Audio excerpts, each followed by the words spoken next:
सबसे पहले congratulation with your journey. Thank you सो क्या मच। कुछ कहना चाहोगे थैंक यू। आपकी जर्नी को लेके? इतनी सारी बातें हुई आपकी जर्नी में, शुरुआत करते हैं आपकी जर्नी से। यार जर्नी मेरी बहुत ही अमेजिंग थी, रिमार्केबल थी। हम्म, मेरे करियर में डेफिनेटली एक मार्क छोड़ के जाएगी। हम्म, और अगर मार्क की बात करूं तो जैसे ही मैं बाहर निकला तो मुझे सबसे पहले ये चीज़ सुनने को मिली कि you have left a mark on the show called big boss. Right. कि इसे ऐसा भी निभाया जा सकता है, ये नहीं सोचा था। सो अगर ये लोग मुझे बोल रहे हैं तो मेरे लिए इससे बड़ी कोई चीज़ नहीं हो सकती, क्योंकि मेरे लिए मेरा सेल्फ रिस्पेक्ट, मेरी डिग्निटी बहुत इंपॉर्टेंट है। अगर आप मेरे पूरे करियर की बात करें या मेरे 18 साल में जितने भी मैंने शोज़ किए हैं, वहाँ भी इंटरव्यूज़ होते हैं, वहाँ भी चीज़ें होती हैं, वहाँ भी दिखता है इंसान कैसा है, किसके कितने, किसके साथ बैक ऑफ द कैमरा किससे किसके लड़ाई हो रही है, क्या हो रही है। तो मेरे लिए वो बहुत ही सक्सेसफुल अटेम्प्ट था, राइट। जो कि मेरी करियर में बिल्कुल भी, वो कैसा कहते हैं कि बिग बॉस या तो आबाद कर देता है या तो बर्बाद कर देता है आपको, तो मेरे लिए तो बिल्कुल आबाद है। सबसे पहले कल के टास्क की बात करते हैं, जिस टेरर में जिया को डालना था आपको, उससे मैं इंक्लूड करता हूँ डे वन की। जब आप घर के अंदर थे, पलक को थोड़ी देर के लिए रोका था, जिया और आपकी बहुत सारी बातें हो रही थी। वो घर में ऐसा था कि आप लोग ऊपर जाके बात कर रहे हो, नीचे सब लोग थे, तब काफ़ी बात हुई। और उसके बाद 1 या 2 दिन के बाद पलक आई, जिया और आपके थोड़ी दूरी हो गई। मुझे ऐसा लगा कि जिया फिर वापस पलक गई, फिर वापस नज़दीकी। तो ये जो पॉइंट है, जो नज़दीक आना दूर जाना, वो क्या उनके गेम का हिस्सा था? ये मैं गेम के पॉइंट ऑफ व्यू से तो सोच नहीं रहा था। इंसान सोचता है इंपॉर्टेंस के पॉइंट ऑफ व्यू से कि अगर मैं किसी के लिए इंपॉर्टेंट हूँ तो वो मेरे साथ रहेगा, अगर मैं किसी के लिए इंपॉर्टेंट नहीं हूँ तो वो इंपॉर्टेंस नहीं मिलेगी मुझे। करेक्ट। तो जो है सो है, जो वाइब समझ में आती है समझ में आती है, जो वाइब समझ में नहीं आती है वो नहीं आती। Be clear. तो अगर उसे ऐसा लगा कि वो पलक आ गई है तो उसे उसको ज़्यादा टाइम देना है, उनके बीच में कुछ बात हो गई, उसको ज़्यादा इंपॉर्टेंस देना था क्योंकि उसकी पुरानी दोस्ती थी 6 साल पुरानी। ठीक है, मेरे समझ में आया, बट यार मैं किसी का सेकंड ऑप्शन नहीं हूँ। अगर मुझे मेरा इंपॉर्टेंस चाहिए तो मेरा इंपॉर्टेंस मेरा है। अगर उसे ऐसा नहीं होता ना कि आप जिंदगी में किसी एक ही इंसान के दोस्त बनते हो, वो तो घर है, वहाँ तो 15 लोग साथ 12 लोग साथ में रह रहे हैं, तो सिर्फ एक इंसान तो दोस्त नहीं बन सकता ना, कोई और भी दोस्त बन सकता है। तो मुझे उस वक्त ऐसा फील हुआ कि यार मतलब ये क्या है, मतलब अब जब हमारे साथ थे तो हमारे साथ, वो आ गई तो उसके साथ, वो चली गई है तो हमारे साथ, मतलब क्या है ये, थोड़ा सा वैसी वाली फीलिंग आई थी। और ये जो सिस्टम हिल जाता है, मैंने बाहर भी आपको एक सवाल पूछा था, क्या सिस्टम हिल गया क्या?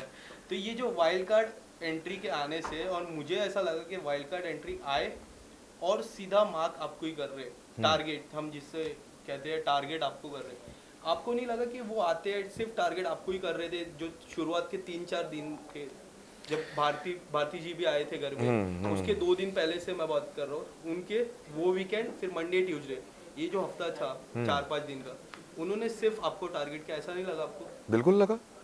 और जब मैंने उनसे बात की तो मुझे कह रहे हैं कि यार मैंने बाहर देखा और मैंने उनसे पूछा कि सबसे वीक कंटेस्टेंट कौन है, उन्होंने बताया तुम, तो मैंने तुमको रोस्ट कर दिया। अगर मैं वीक कंटेस्टेंट हूँ, अगर मैं शो में कुछ कर नहीं रहा हूँ, तो आप घर में घुसते ही मुझे क्यों इम्पोर्टेंस दे रहे हो? Right, correct. आपको प्रीफिक्स अगर माइंड से आए हो कि मैं अंदर घर में जाते ही इस बंदे के साथ पंगे लूंगा, तो आप वीक इंसान को तो टारगेट नहीं करोगे ना, जो दिख ही नहीं रहा, जो कुछ कर ही नहीं रहा। राइट। आप किसको टारगेट करोगे? जो स्ट्रांग दिख रहा है। यस। कि मेरे को यार इसका सिस्टम हिलाना है, करेक्ट, उनकी लैंग्वेज में।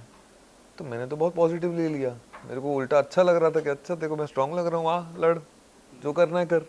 बट कई हद तक उनके आने के बाद अभिषेक के गेम में भी काफ़ी सारे बदलाव आए इन टर्म्स ऑफ टास्क को लेके, बातचीत को लेके। वो काफ़ी क्लोज थे। मुझे एक याद है कि वो घर के अंदर एंटर हुए थे, फिर पूजा मैम आई, सडनली उन्होंने पूछा ये कौन है, तो आपने बोला शीज पूजा भट्ट। हाँ। तो उनको नहीं पता था, तो उधर थोड़ा आपकी नोकझोंक हुई, फिर दोस्ती हुई, फिर नोकझोंक हुई, फिर एक टर्म था दोस्ती हुई, फिर वेल्विश आया तो थोड़ी दोस्ती में थोड़ी सी दूर हुई। आप उस पर क्या कहना चाहोगे? यार अभिषेक के साथ ना मैंने कोशिश बहुत की, बट उसके साथ मैं एकदम वैसा कनेक्ट नहीं कर पाया कि जैसे मैं किसी दोस्त के साथ या मैं जिसके साथ आराम से बैठ के बातें करूं घंटों तक। उसकी बातें और मेरी बातें 10-15 मिनट टिक पाती थी, उसके आगे मेरे को समझ में नहीं आता। वो और एलविश भी बैठते थे, मैं कभी जाके बैठता भी था वहाँ तो मैं 10-15 मिनट में बोर हो जाता था। मेरे को नहीं समझ में आता था यार, उनके टॉपिक्स ही मेरे को समझ में नहीं आती, उनकी बातें ही मेरे को समझ में नहीं आती। मेरे को ऐसा लगता है कि मैं जब 26 साल का था तब भी वैसी बातें नहीं करता था, तो मैं अभी तो 36 का हूँ ना, 36, तो अभी कहाँ से कर लूँ? But you look very young. To be very thank you so much. Tell us something, वो जो पानी का था उस पे इतने रील्स इतने वीडियोस बने सोशल पानी? मीडिया पे, जो पाउडर डाला था जिया ने, हाँ जो वो एल्विश को पिलाया हैंड था, वॉश डाल दिया था। हैंड वॉश डाला था और एल्विश ने बोला कि हमारे वहाँ धर्म है पानी पिलाना। आप क्या कहना चाहोगे? आपने आपकी बात हुई थी जिया को कि ये मत करो, कि ये कर मैंने रहे हो? बोला था ना जिया हाँ। को, मैंने पहले तो उसने बताया तो मेरे को हंसी आ गई, हम्म, क्योंकि यार वो फनी चीज़ थी। अब वो मतलब वो ये नहीं सोच पा रही है कि मुझे हैंड वॉश नहीं डालना चाहिए था। एक नॉर्मल कॉमन सेंस होता है ना कि अगर पानी में कुछ डालना है और आप चाहते हो कि वो सिर्फ उस क्या रिएक्शन चाहिए, यही रिएक्शन चाहिए हाँ। ना, नमक भी हो सकता था ना। राइट। तो उसके लिए हैंड वॉश डालने की क्या जरूरत थी? इसलिए मेरे को हंसी आ रही थी जिया की सोच पे कि तू ऐसा सोच कैसे लेती है, करेक्ट। इतना इनक्रेडिबल कैसे सोच लेती है। थोड़ा नॉर्मल सोच ले, ज़्यादा दिमाग मत लगाओ जो है नहीं। फिर मैंने उसको बोला कि नमक डाल देती ना, नहीं दिखता नमक, आधा चम्मच नमक डालती, वो वैसे ही थूक देता, वो पाउडर वो था, खराब भी नहीं होता खराब। सिस्टम के लिए। सिस्टम बिगड़ जाता है। हाँ तो सिस्टम भी ठीक रहता। बिगड़ जाता। हाँ वो पता चला जिया का ही सिस्टम मिल गया। Avinash, we have very short time. हाँ जो एक बात मुझे आपकी पूरी जर्नी में लगी, एक मैच्योर लेवल रहता है ना, वो काफ़ी अच्छा। पूजा मैम का मैच्योर लेवल अलग, आपका मैच्योर लेवल अलग, और फलक दी का मैच्योर लेवल अलग। जी।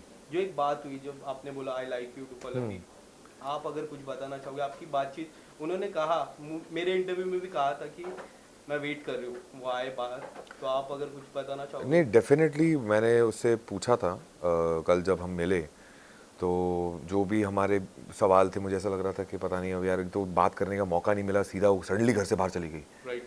तो वो मेरे को एक धक्के की तरह लगा। और कहीं ना कहीं उसी वीकेंड के बार पे सलमान सर ने उसको टोका था कि तुम ये क्या बोल रही हो अविनाश को कि गायब हो जाऊंगी, बाहर नहीं मिलूंगी। हाँ, हाँ।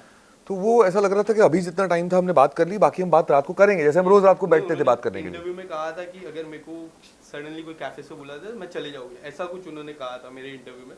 मुझे याद है मैंने ये चीज पूछा था उनको। कैफे से बुलाता है? नहीं, सडनली अगर कैफे में कोई रहेगा, हाँ। अगर थर्ड पर्सन उनको कॉल करता है तो चले जाएंगे, मतलब वो वे में गायब, नॉट दैट वे अच्छा। गायब कि वो दिखेंगे नहीं आफ्टर द शो, वो वे में नहीं वो तो अब इम्पोर्टेंट रही नहीं बात, जब मेरी उससे बात हो गई Yes.